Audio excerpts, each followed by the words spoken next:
I'm joined now by Pastor Richard Brown from Payne Avenue Baptist Church.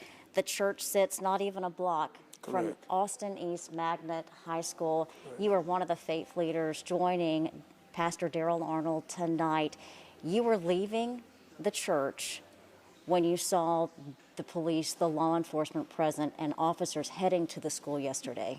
Yes, ma'am. I was just leaving my office and I noticed there was a great number of officers coming and racing. Didn't know for sure that they were coming to Austin East. Most of the ones I encountered were on Magnolia, but then I later discovered that they were on their way to Austin East and the tragedy that had occurred. Tragedy has occurred again. Being so close to Austin East High School, you said that you've tried to be a support the church has for that student body. Yes, we've worked together through the years on special events.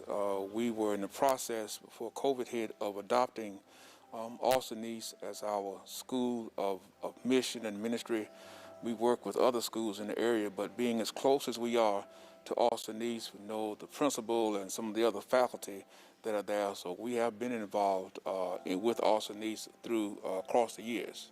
And you've been ministering to your congregation. This is now the 5th student.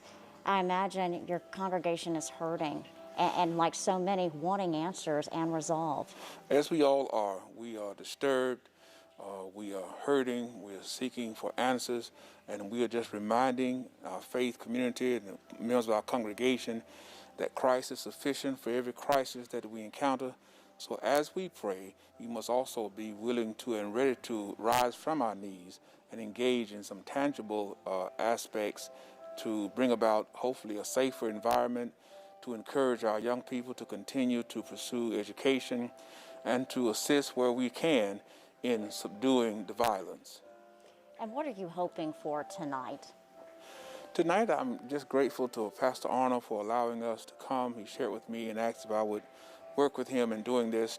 And it's going to take all of us as the community of Knoxville, not just East Knoxville, but the community of Knoxville coming together, praying together, reaching out, getting to know each other, forming relationships so that we can go together as a collective body and hopefully establish some goals, some ideas, projects that we can present maybe to the school board or just to be there as support for them in terms of whatever they may decide, not only the school board, but also the police chief, KPD officers, and so forth. Yeah. Well, and collectively, hopefully, as one community, we can come together and bring change. Pastor Brown, I really appreciate your time. Thank you so much. We will continue to think about you, your congregation, as you guys continue to work to help the student body at Austin East. Thank you so much for being with us. Thank you for this opportunity. Thank you. Well, we talk about the students that we've lost from Austin East since January. Unfortunately, this is not the first time this community experiencing the tragedy. 4 other Austin East High School students died in separate shootings earlier this year. Janaria Muhammad, Justin Taylor, and Jamarian Gillette were 15 years old when they died. Stanley Freeman Jr. was 16. Justin Taylor was shot by an older teen in a car. The shooting was considered accidental. That teen was later charged. Stanley Freeman was shot driving away from the school. 2 people have been charged in connection to his death. Police say they are still looking for the people responsible for killing Janaria Muhammad and Jamarian Gillette, both killed in separate shootings.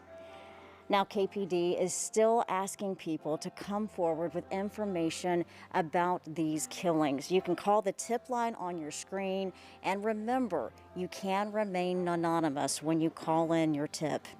Our coverage continues on the WBIR app. There you can see the latest details and the investigation from the TBI, hear from community members about the need for healing, and see the latest in the investigation into 4 other shooting deaths in East Knoxville this year. That is all on the WBIR app. And again, we are just outside the sanctuary at Overcoming Believers Church. The citywide prayer service starts in less than 30 minutes. We are seeing people from all over Knoxville start to trickle in, and Pastor Arnold believes he and at least 8 other faith leaders will lead this combined congregation tonight, hopefully providing comfort to all who attend.